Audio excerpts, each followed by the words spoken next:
भाई ऐसा क्या हुआ कि क्रेज आ गया लोगों के अंदर, सिर्फ एसयूवी ही लेना है। सिडान सेगमेंट सेल दिन पर दिन गिरती चली गई और नया सेगमेंट लॉन्च होने जा रहा है जो कि भाई सिडान के बाद एसयूवी मार्केट को खत्म करने वाला है। हेलो दोस्तों, वेलकम टू ऑटोट्यूब इंडिया। और आज का वीडियो बहुत ही इंटरेस्टिंग होने वाला है क्योंकि भाई जिस तरह से इंडियन मार्केट में सिडान सेगमेंट को खतरा हुआ और उसके बाद सेल दिन पर दिन गिरती चली गई और आज की डेट में लोग सिडान कार्स बहुत ज्यादा लेना प्रेफर नहीं करते, वो कॉम्पैक्ट एसयूवी पे चले जाते हैं या एसयूवी पे। भाई ऐसा क्या हुआ कि क्रेज आ गया लोगों के अंदर, सिर्फ एसयूवी ही लेना है। अब ऐसा ही एक और नया सेगमेंट लॉन्च होने जा रहा है जो कि भाई सिडान के बाद एसयूवी मार्केट को खत्म करने वाला है, या यूं कहें कि कुछ कुछ कॉम्पैक्ट एसयूवी मार्केट को खत्म करेगा, कुछ कुछ जो मिड साइज एसयूवी की जो एंट्री लेवल मार्केट होती है उसको खतरा होने वाला है। जैसे कि हुंडई की क्रेटा, किया की सेल्टॉस, ग्रैंड विटारा, टोयोटा की हाई राइडर, होंडा एलिवेट, इस सेगमेंट को भी खतरा होगा। और साथ ही जो कॉम्पैक्ट एसयूवी का सेगमेंट है जो आपको 12-13 लाख के ऊपर, यानी जो उनके टॉप वेरिएंट, मिड वेरिएंट के बाद से टॉप वेरिएंट तक की जो कॉस्ट होती है, उस मार्केट को भी ये पूरी तरह से इफेक्ट करने वाला है क्योंकि लोग इस सेगमेंट के पूरी तरह से दीवाने होने वाले हैं और ज्यादातर लोग इसी सेगमेंट पे जाने वाले हैं। जी हां दोस्तों, हम बात कर रहे हैं नए कूपे एसयूवी सेगमेंट की। आप लोगों ने हाल फिलहाल में देखा होगा टाटा की कर्व, सिट्रोएन की बसाल्ट का ऐड आ रहा होगा, महिंद्रा का बीई वॉली ई आ रहा होगा। ये एक कूपे एसयूवी सेगमेंट है जो अब इंडिया में लॉन्च होने जा रहा है और बहुत तेजी से इस पे काम चल रहा है। जिस तरह से एसयूवी का एक छोटा सब्स्टिट्यूट कॉम्पैक्ट एसयूवी निकाल दिया गया था, उसी तरह से सिडान और एसयूवी का ये एक मिक्सचर होगा जो कि एक कूपे वर्जन होगा। और भाई ये क्यों हिट होने वाला है, उसका सबसे बड़ा रीजन है कि भाई इसमें आपको एसयूवी की ही तरह अच्छी रोड प्रेजेंस मिलने वाली है और साथ ही अच्छी ग्राउंड क्लियरेंस। सिर्फ इसीलिए सिडान ज्यादातर मारी गई थी। अब आपको लग रहा होगा ये कूपे क्या चीज होती है। भाई आपको बता दें, जैसे कि एक हैचबैक होती है, उसमें डिग्गी होती है लेकिन ऐसा स्लोपिंग रहता है। उसके बाद सिडान होती है जिसमें थोड़ी सी डिग्गी निकली रहती है बाहर की तरफ, और एसयूवी हम सबको पता है। तो ये दोनों का एक सिडान और एसयूवी का मिक्सचर रहेगा जिसमें स्लोपिंग आपको बूट मिलेगा जो कि काफी बड़ा होगा एक एसयूवी की ही तरह। क्योंकि दोस्तों जो रोड प्रेजेंस और ग्राउंड क्लियरेंस है वो हम इंडियंस को बहुत ज्यादा पसंद आती है और पहले से प्रिडिक्ट कर रहा हूं कि भाई इसको अच्छी मार्केट सेल्स मिलने वाली है और ज्यादातर कंपनियां इस पे अब उतरने ही लगी हैं। इलेक्ट्रिक में भी कई लोग आ रहे हैं, कई आईसीई में आ रहे हैं, यानी पेट्रोल डीजल में भी आ रहे हैं, अलग अलग मोड्स में भी कई कंपनियां आ रही हैं। तो चलिए आपको बताते हैं कौन कौन सी ऐसी कार कंपनियां हैं जो अपनी कूपे लॉन्च करने वाली हैं और किसकी लॉन्चिंग लगभग कब तक होगी।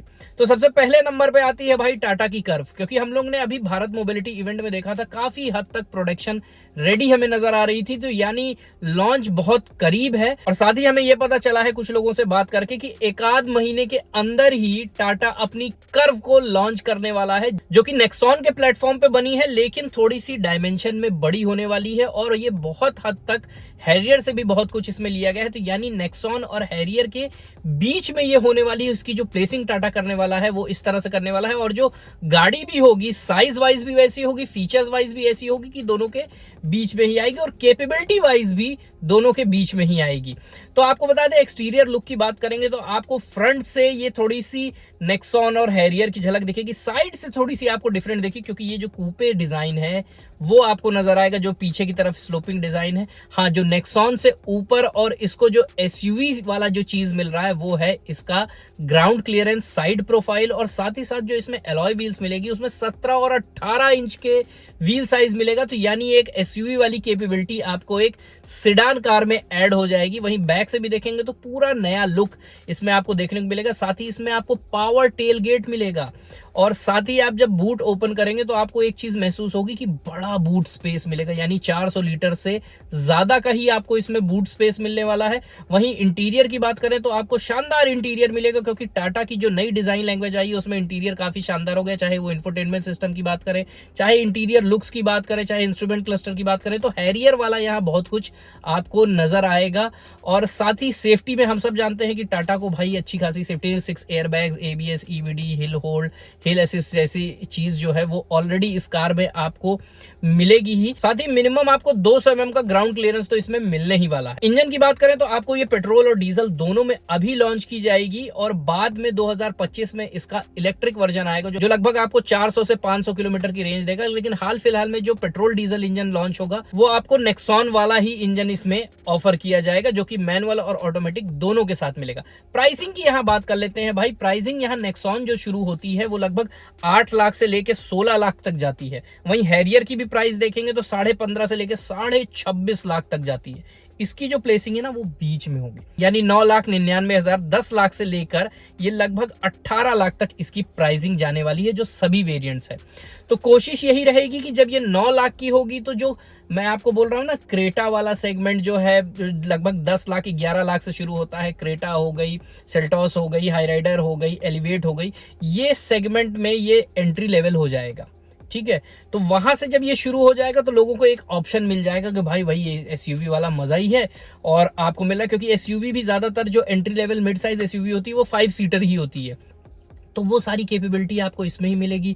ग्राउंड क्लियरेंस मिलेगा, बड़े पहिए भी मिलेंगे, फीचर्स भी वही सारे मिलेंगे, तो लोग इस पे स्विच करेंगे। वहीं अगर कॉम्पैक्ट एसयूवी के सेगमेंट को अगर आप देखेंगे ना, जब प्राइसिंग उसकी बढ़ने लगती है, जैसे नेक्सॉन है 8 लाख से शुरू है, लेकिन जैसे ही वो 10 लाख के ऊपर जाती है, 16 लाख तक यहाँ नेक्सॉन जा रही है, तो यहाँ पे ये अपनी मार्केट में एक जगह बना लेगी। जो लोग कॉम्पैक्ट एसयूवी का महंगा सेगमेंट लेना चाहेंगे वो कूपे की तरफ स्विच कर जाएंगे। तो ये सेगमेंट एक भरा पूरा सेगमेंट है और अपनी बीच में जगह बनाने वाला है। और ज्यादातर ये कूपे एसयूवी जो भी कार कंपनी लॉन्च करेगी ना, उसकी एंट्री यहीं से होने वाली है। 9-10 लाख रुपए से लेके 15-16 लाख के बीच में ही जाने वाली है। क्योंकि आप ध्यान करो तो ज्यादातर जो एसयूवीज हैं वो आप ठीक ठाक एसयूवी और ठीक ठाक मॉडल लेने जाओगे ना तो 16-17 लाख से नीचे की पड़ती ही नहीं है, और फिर आपको कॉम्पैक्ट एसयूवी नीचे मिलती है। तो ये बीच में एक अच्छा गैप है जिसको कार कंपनियों ने ढूंढ लिया है कि भाई इसी तरह से हमको इस मार्केट में कब्जा करना है। अब दूसरी गाड़ी की हम बात करते हैं जो कि है सिट्रोएन की बसाल्ट। तो भाई सिट्रोएन की जो बसाल्ट है वो आपको बता दें कि जो C3 एयर क्रॉस आती है ठीक उसी के प्लेटफॉर्म पे होगी, वही सेम इंजन इसमें भी लिए जाएंगे। और जो C3 की प्राइसिंग होती है वो लगभग 9,99,000 यानी 10 लाख से शुरू होती है और लगभग 14.5 लाख तक जाती है। तो इसकी जो प्राइसिंग होगी वो थोड़ी सी कम होगी, यानी आपको लगभग 9 लाख से ये शुरू हो जाएगी और 14 लाख तक जाएगी। और वो सारे फीचर्स जो आपको C3 में मिलते हैं, सेफ्टी के फीचर्स हो, चाहे अंदर इंटीरियर हो या टेक फीचर्स हो, ये सारी चीज आपको सिट्रोएन C3 एयर क्रॉस वाली बसाल्ट में मिलने वाली है। हाँ, बाहर से लुक इसका चेंज हो जाएगा, फ्रंट से बहुत कुछ वही सिट्रोएन वाली डिजाइन मिलेगी जो आपको C3 और C3 एयर क्रॉस में मिलती है, लेकिन साइड से जैसा कि मैं आपको बोल रहा हूँ कि कूपे डिजाइन हो जाएगी। बैक से भी इसकी डिजाइन थोड़ी सी बदल जाएगी और इसकी भी लॉन्च जो है वो सिट्रोएन कोशिश कर रहा है कि इस साल के अंत तक कर दे।